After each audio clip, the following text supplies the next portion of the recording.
Secret Santa is a game that usually gets played in a classroom or, in my case, an office. I'm sure you're well aware of what it is, but in case you're not, I'll give you the quick version. Everyone is assigned a random coworker to secretly give a gift to. Usually there's something like a price cap around $15 or so. It's usually a pretty interesting turn of events as we get to learn a thing or two about coworkers as you start digging up on what their interests are and what have you. 9 times out of 10, you just find out cute things like big angry looking guy has a secret passion for growing flowers, general stuff like that. We always look forward to Secret Santa, as we had an almost family-like community here where we were all encouraged to spend as much time as possible together. The tidbits of gossip were always playful and fun. This was not one of those times. This time around, I was the unfortunate soul who was gifted upon by the weird IT guy. Let's call him Squid. Squid was a guy with no social skills whatsoever, however, at the same time, an ingenious worker in his craft, or so they told me. I don't know 2 things about anything that's tech-related outside of spreadsheets, email, and Amazon, if you could even call it that. A little background real quick. I'm a secret collector of these weird big-headed toys called Funko Pops. Not just any particular type either, but specifically Game of Thrones types. I have this unhealthy obsession with that show, and for what started out as a joke where I bought a Jon Snow toy, quickly spiraled out of control, resulting in me owning almost all of them. You should see the shelf in my room. Jaime Lannister, the Hound, Snow, Giant's Bane, the Night King, Littlefinger, Tyrion, Dany, Ned, Stannis, you name it. I had them all. However, there was this one character that I could never find, and that was a specific version of Tyrion, the one where he's in the battle armor with a scar across his face, you know, like in Season 2's Blackwater episode. Point is, not everyone gets the whole collection thing, and Funkos are, well, different than what everyone else was expecting. Nobody at work knew, and I intended to keep it that way. On my way home, between the time of assigning the Secret Santas and the day we exchanged, I ran into Squid at a hobby store. It looked like he was expecting to see me there, or maybe that was just because he was weird and always looks that way. Either way, I have no clue. I didn't expect to see him there and tried to turn and leave. Me being an idiot, I looked back as I cleared the door and accidentally made direct eye contact with him. He got really nervous and looked down at the ground. I wasn't sure what to do, so instead I just left. I would talk to him next time I saw him and make up an excuse. I wouldn't bring this up, but the thing is, it plays a factor in the day we exchanged. Turns out he got me exactly the Funko doll I was looking for, my boy Tyrion with his battle scar, specifically the one I never told anyone at work I wanted. How he knew just made those bells in my head explode. Everyone had a good laugh, and Squid looked so nervous, almost pale, when he gave it to me. When I asked him how he knew, he said it was just a guess, seeing as we ran into each other at the store by chance. When I got home, I put the doll in the corner of the room and never took it out of the bag. It just seemed so creepy to me that he knew to get me specifically that one doll. I couldn't even add it to the collection. I almost threw it away, but instead I just forgot about it for the next couple of weeks. Squid continued to ask me about it, specifically what I thought about it and if I set it up yet. I kept telling him I didn't, and he just kept getting more annoyed about it. He's been watching me more and more these days. I was thinking about complaining to HR, but everyone knew that Squid was like this homeschooled weirdo. Uncomfortable, but accepted regardless, as per the nature of the place we worked. So one day he asked me, and I decided to just lie and say yes. I stood the thing up in my TV room.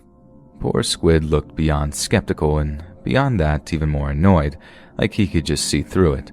Turns out, Squid can tell when I lie. Who knows? Either way, it was getting unbearable, so I get home and the first thing I do is take it out of the bag and throw it away. As I do, I notice the factory seal on the box was torn open. Well, sort of. That wouldn't bother me so much, but it had masking tape over it as if to try to hide the fact. Big deal. Maybe someone got caught trying to take it out of the box and they just refurbished it. I don't know. Either way, I took it out of the box to look at it closely. Part of me wanted to know if the creep slipped a note inside, but there was nothing but the usual stuff. I noticed 2 things out of the gate. One was that the doll was heavier than usual. Like I said earlier, I've been collecting these things for quite some time, so I should know. The other was that the head had a crack in it. I take a closer look and notice that the crack actually wraps around the entire head.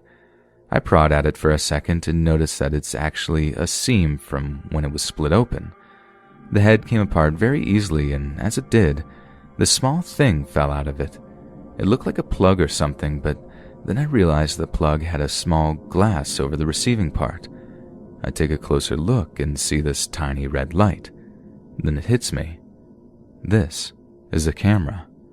Some kind of DIY thing, like it was homemade. As I make it to throw it across the room, the light shuts off. Squid realized I found him out. I wrapped it in 3 plastic bags, then put it into a box. The thought of having it in my house made my stomach turn, but I needed to show it to HR. When I showed up to work the next day, Squid was gone. Turns out he left a last-second call saying that he was quitting, effective immediately. Turns out he wiped his entire hard drive before he took off sometime the prior night. The word got out that Squid was trying to spy on me, and everyone was pretty cool about it, mostly on account of them saying things like, "I knew it." I mean, let's face it, we all did. So here's the part that really messes with me. It turns out that the main reason Squid was able to learn so much about me was the fact that I was foolish enough to leave my Google account logged into the work computer. From there, it was easy enough task for Squid to break into my account and learn all my personal information. Think about it. My entire phone was linked to Google. That thing has me on GPS, granting him the ability to stalk and keep track of me just 2 rooms away. No wonder he found out about the freaking doll. He had almost everything, but bad for him, I didn't own a webcam or anything like that for him to hack. He just needed to see me at night when I was private and vulnerable. I deleted all my accounts, changed my numbers, got rid of everything that gave him access to my personal information. I changed bank accounts, cut my credit and debit cards, completely uplifted my digital footprint. It just scares me because I just don't know how much information is out there about me, how far it goes. In the end, the police caught him and he was brought up on stalker charges of some sort. He pled guilty to infiltrating my life. He told them he wanted to learn the layout of my house. Do I really need to spell it out for you any further?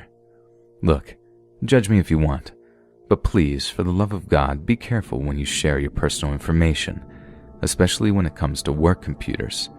You just don't know who is watching.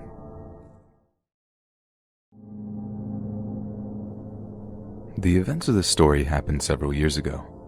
During the course of that year, I lived overseas. My company had a branch in Europe, and I decided I would work there for a year or so. For the most part, it was beautiful, and I had a really great time, learning the culture and meeting new people. But during the holiday time, especially around Christmas, it could get very lonely and made me homesick.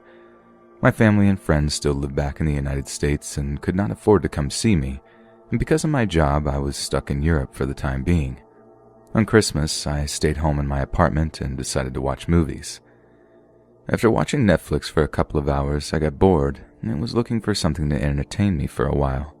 Quick backstory about me: when I was in high school, my friends and I used to crack the surface of the so-called dark web or deep web.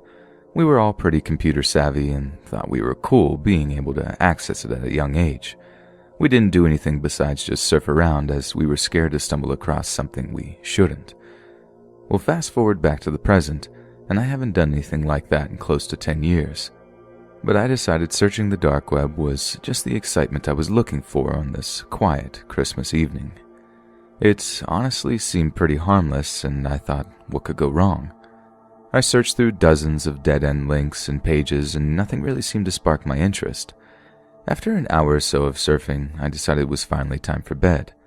I closed everything down on my computer and went to the bathroom. When I came out, I noticed my webcam screen was up. Being a little naive, I didn't think anything of it and just closed it out. As I turned away, it popped up again. As I stood and watched for several seconds trying to comprehend what was happening, my phone buzzed in my pocket. It was a text message from a private number that said, "I see you." Beyond creeped out and starting to get worried, I decided to shut off my lights and turn the computer off. But before I could, I had an email pop up on my desktop. The email was a picture of my apartment building. I unplugged my computer and grabbed a knife from my kitchen and stood in the corner of my apartment. Almost immediately after unplugging the computer, another text came through that said, "I hope your doors are locked." I couldn't comprehend what was happening. I was frozen in both shock and fear. All I could think of was something happened while I was on the dark web, and I wasn't sure what. For hours, I stood in my dark apartment staring at the windows and doors. Every little noise made me jump out of my skin. Every time I heard somebody in the hall, I was getting myself ready for self-defense. Now, this was Christmas night, and the middle of the night at this point. There was no way there should be that much foot traffic in the hallway, but I heard it. Back and forth, I heard footsteps all night long, but never anybody actually standing in front of or knocking at my door. Morning finally came, and I still had not slept, and hardly moved all night. At about 8:30, somebody knocked on my door. I slowly approached the door, not knowing at all what to expect. As I looked through the peephole, I noticed it was my neighbor. I opened the door and greeted him. "I hope you had a Merry Christmas," he said to me in an almost excited voice. I just nodded and said, "You too." In his cheerful morning voice, he then said, "Somebody dropped this letter off to me this morning and said it was for you, but they said they couldn't talk to you for some reason." I took the letter, knowing deep down where it truly came from. I asked, "What did he look like?" And he responded with, "Well, he was actually a she. She was pretty, dark hair, pretty smile." I said thanks and shut the door. Standing right there, I opened the letter. It was a Christmas card with Santa on the front, and the inside of the card was written as follows. It started with my name, my full name, and then read as followed. "I hope you had a nice Christmas. I am sad you never came out in the hall to meet me and my friends. I guess there is always next year. Happy Christmas." I left right at that moment. I grabbed the few things I needed and checked into a hotel. I stayed a couple of nights and returned back to the States, and told my bosses I was having some sort of medical emergency and that I felt more comfortable finishing out my contract in the States. I never contacted the police and have also never been so scared in my entire life.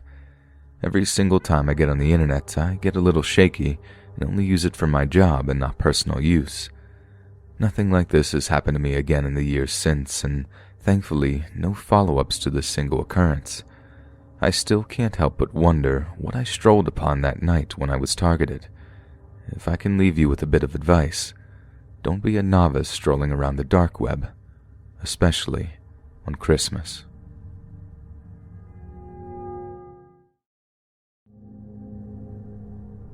So this happened to me over 10 years ago when I was a sophomore in high school.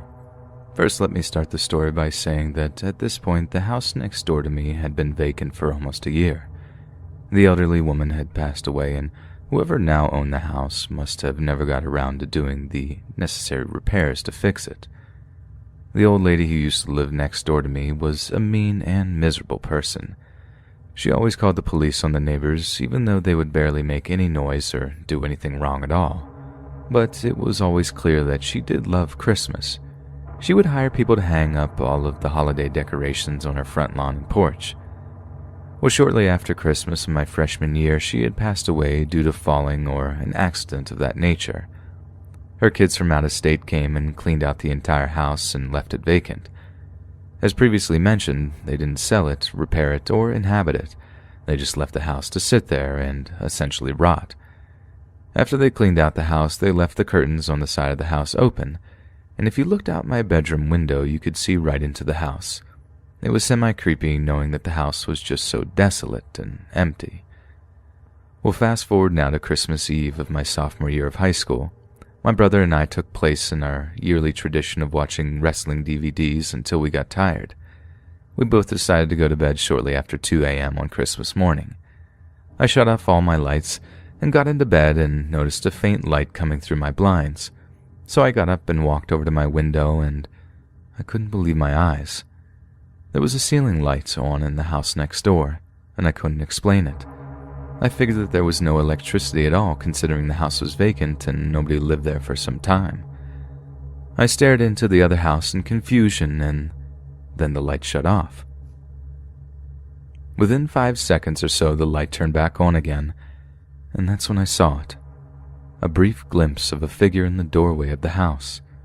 It looked just like the old woman. At this point, I knew my mind was playing tricks on me.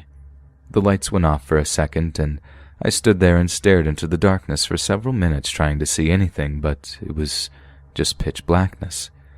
Then a burst of light, and there she was again. The old woman was standing right in the window staring back at me. I fell over in fear and ran into my brother's room. I tried to wake him, but he was out cold. I slept on the floor in his room and stayed up all night trying to compute what I had just seen. For years, I told my friends this story and nobody ever believed me.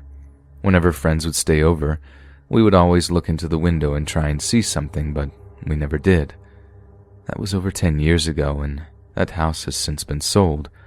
But since it's been sold, the owners have sold it 3 times after moving in. So I wonder if I'm not the only one who has seen the lady wandering the halls. One thing is for sure, that is a Christmas present I will never forget.